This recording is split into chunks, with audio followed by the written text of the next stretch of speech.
Hello दोस्तों, स्वागत है आपका हमारे चैनल बेसिक नॉलेज एरिया पे। हमारा आज का टॉपिक है पूर्व वैदिक काल। इससे पहले हमारी वीडियो आ चुकी है वैदिक सभ्यता के ऊपर। हमारी जो नेक्स्ट वीडियो आएगी वह रहेगी उत्तर वैदिक काल के ऊपर। हम इस वीडियो में उन हर टॉपिक्स को कवर करेंगे, उन हर पॉइंट्स को कवर करेंगे जहाँ से यूपीएससी, बीपीएससी या पीसीएस जैसे एग्ज़ाम अपना प्रश्न चयन करती हैं, जहाँ से सबसे अधिक जिन पॉइंट से सबसे अधिक प्रश्न बनते हैं उन हर पॉइंट्स को हम इसमें कवर करेंगे। तो आइए वीडियो को स्टार्ट करते हैं। पूर्व वैदिक काल का जो समय था वह 1500 से 1000 बीसी का था।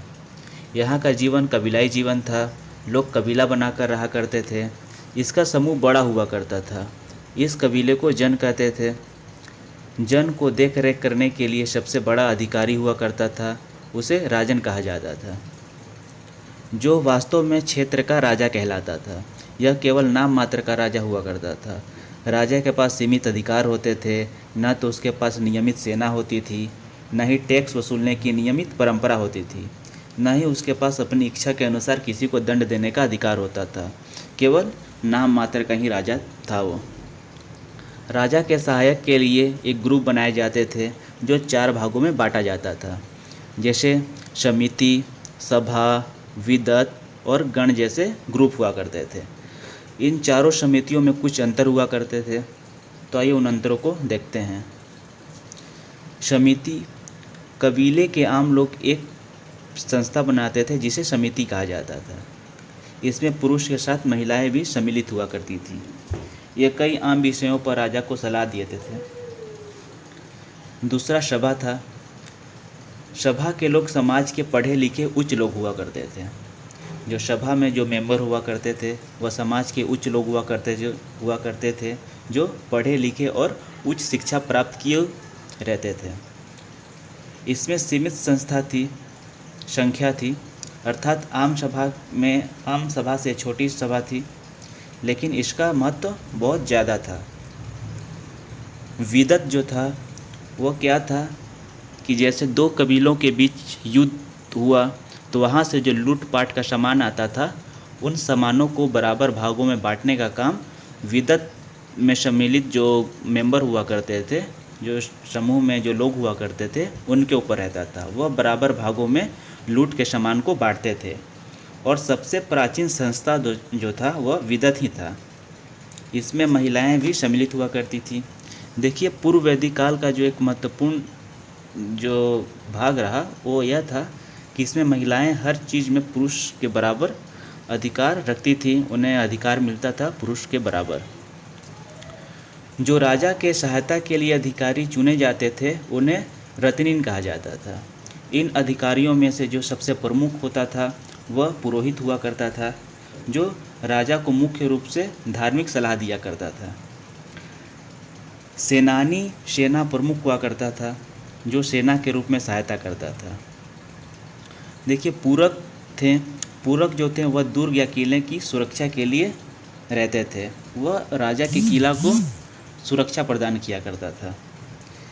इस काल में सेना की स्थिति क्या थी, सेना कैसे थे, उनका काम क्या था, क्या स्थिति थी उनकी, तो यहाँ नियमित सेना नहीं हुआ करता था। यहाँ जो सेना थे वह नियमित नहीं हुआ करते थे, क्योंकि यहाँ का जो जीवन था वह कृषि पशुपालन पर आधारित था। जब युद्ध जैसे माहौल हुआ करते थे तो राजा अपने सेना को बुला लिया करते थे, तब सेना उपस्थित हुआ करते थे। अन्यथा ऐसे सेना जो थे वह एक आम नागरिक थे जो अपने कार्य में सम्मिलित रहते थे, जैसे कृषि करना, पशुपालन करना, इसमें रहते थे। मुख्य रूप से सेना जो थे वह पैदल या घोड़े का प्रयोग किया करते थे। पूर्व वैदिक काल में पशुपालन मुख्य पेशा था तथा कृषि अभी तक मुख्य पेशा नहीं था, पर कृषि किया जाता था। लेकिन जो अधिक लोग थे वह पशुपालन ही किया करते थे। पशुपालन अधिक यहाँ होता था, जैसे दूध, घी उत्पाद जैसे यहाँ अधिक उत्पादन हुआ करती थी। जो पूर्व वैदिक काल में यहाँ जो टैक्स की परंपरा थी, जो कर की परंपरा थी, वो फिक्स नहीं थी कि आपको इतना ही टैक्स या कर देना है। यह आधारित होता था वहाँ के संसाधन पे, उनके आर्थिक उपज हुई उस पे यहाँ के टैक्स आधारित हुआ करते थे। इस समय तक जो था वो स्वेच्छा से कर दिया जाता था, जिसको जैसे कृषि या पशुपालन से जितना प्राप्त हुआ वो अपने मन मुताबिक जितना भी टैक्स दे सकते थे वो दे सकते थे। यहाँ कोई जोर ज़बरदस्ती नहीं किया जाता था कि आपको इतना टैक्स फिक्स है तो आपको इतना ही देना है, ऐसा कुछ नहीं था इस काल में। आइए देखते हैं यहाँ की न्याय व्यवस्था क्या थी। तो न्याय व्यवस्था अभी तक स्थापित नहीं हुई थी यहाँ, क्योंकि राजा खुद अस्थाई नहीं था, इसलिए न्याय व्यवस्था भी अस्थाई नहीं थी और उस समय स्थापित भी नहीं की गई थी। तो सामाजिक जीवन को देखें तो यहाँ का जो सामाजिक जीवन था वह समानतावादी समाज था, मतलब सभी को समान रूप से देखा जाना, रहने की समान आज़ादी, इस टाइप का समय था। भेदभाव नहीं पाया जाता था इस समय में।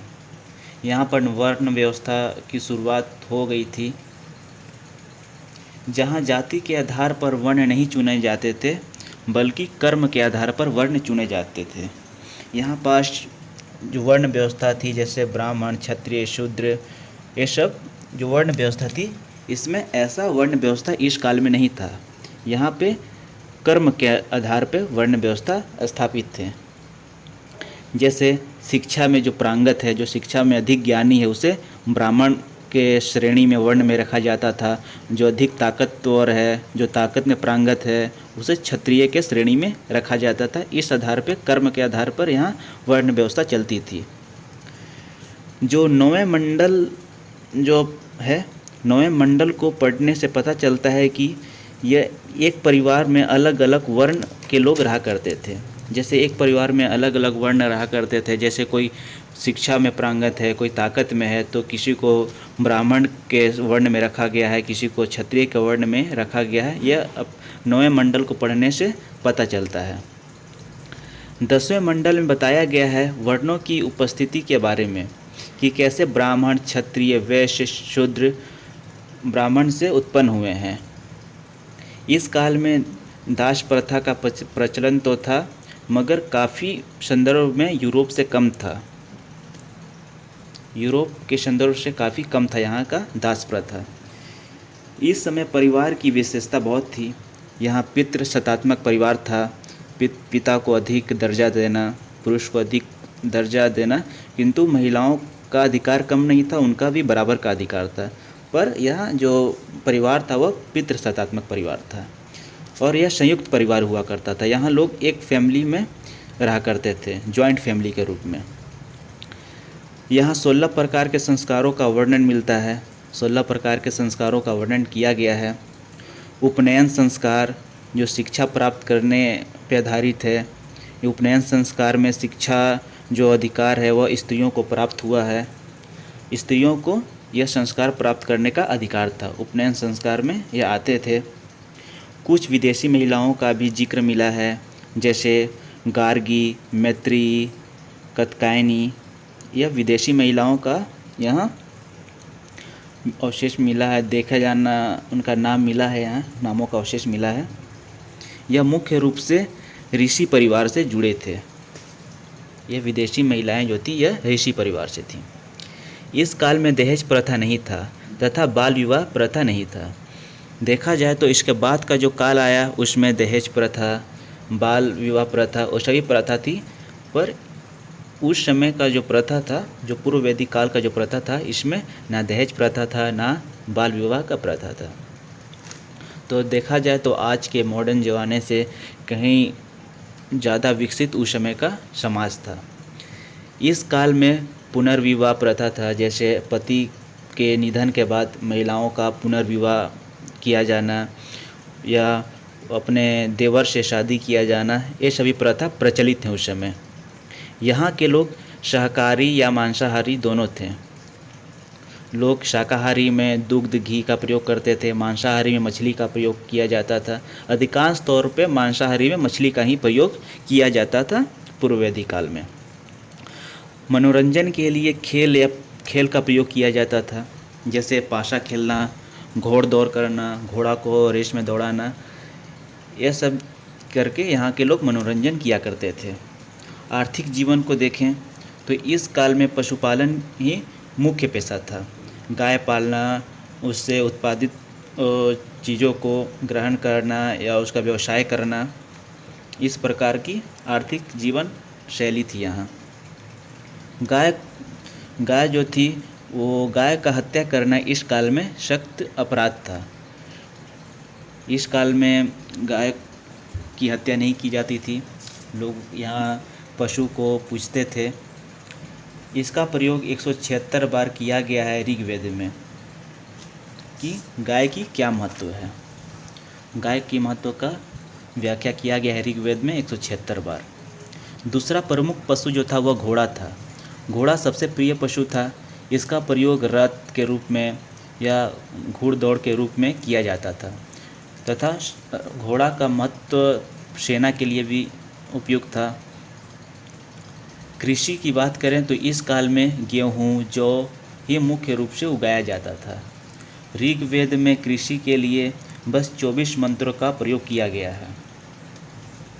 अगर उद्योग की बात करें, पूर्व वैदिक काल की उद्योग व्यवस्था क्या थी, तो यहाँ की उद्योग व्यवस्था थी बढ़ईगिरी। लोग बढ़ई थे, बढ़ई का काम किया करते थे, जैसे रथ बनाया करते थे। फिर तांबा का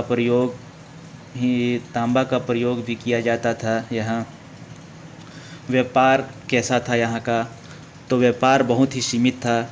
यहाँ जो था मुद्रा का प्रयोग नहीं था। यहाँ लोग वस्तु का अदल बदल किया करते थे। उस समय मुद्रा प्रचलित नहीं था, मतलब कि मुद्रा का प्रयोग नहीं किया जाता था उस समय। उस समय लोग वस्तु के बदले वस्तु लिया या दिया करते थे। आंतरिक क्षेत्रों में ही व्यापार किया जाता था। लोग बाहर व्यापार नहीं किया करते थे, आंतरिक क्षेत्रों में ही व्यापार किया करते थे। धार्मिक जीवन, यहाँ का धार्मिक जीवन क्या था, तो पूर्व वैदिक काल के लोग प्राकृतिक पूजन थे। यहाँ लोग प्रकृति की बहुत इज्जत करते थे, उसे पूजा करते थे, पूजते थे प्रकृति को। इसमें अनेक देवी देवता की पूजा की जाती थी। यहाँ से लगभग 33 देवी देवताओं के नाम मिले हैं।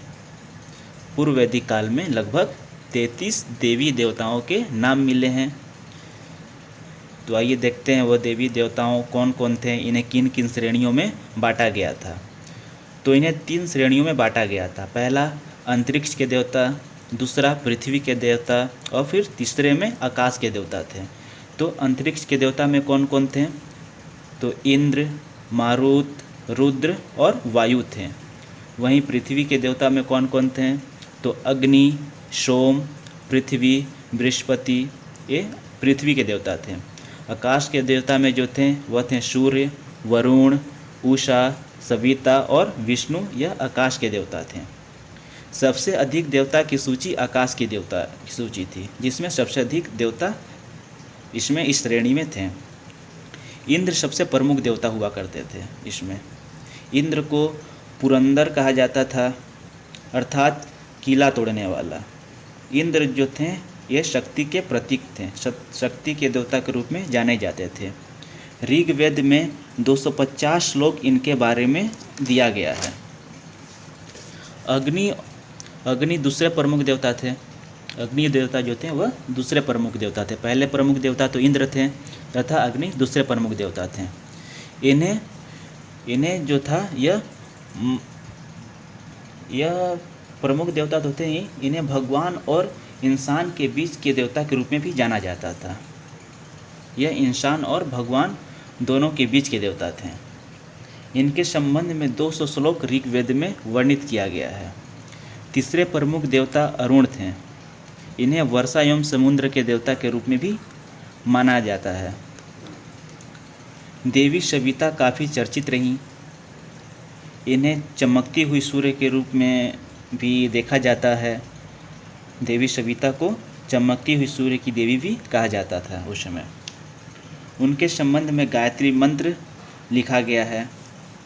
तो गायत्री मंत्र किसके संबंध में लिखा गया है, तो देवी सविता के संबंध में गायत्री मंत्र का लिखा गया है। ऋग्वेद के तीसरे मंडल में देवी सविता का जो है वह समर्पित किया गया है। ऋग्वेद के तीसरे मंडल को, हमारे ऋग्वेद में जो तीसरा मंडल वो देवी सविता को समर्पित किया गया है।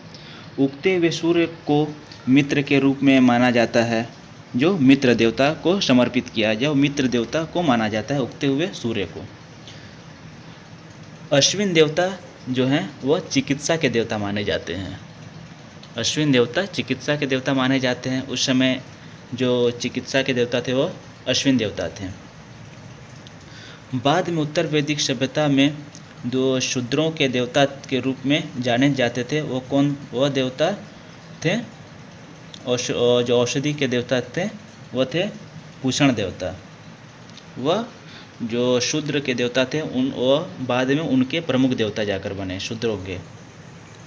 सोम देवता जो थे वह सोम रस का पान करते थे।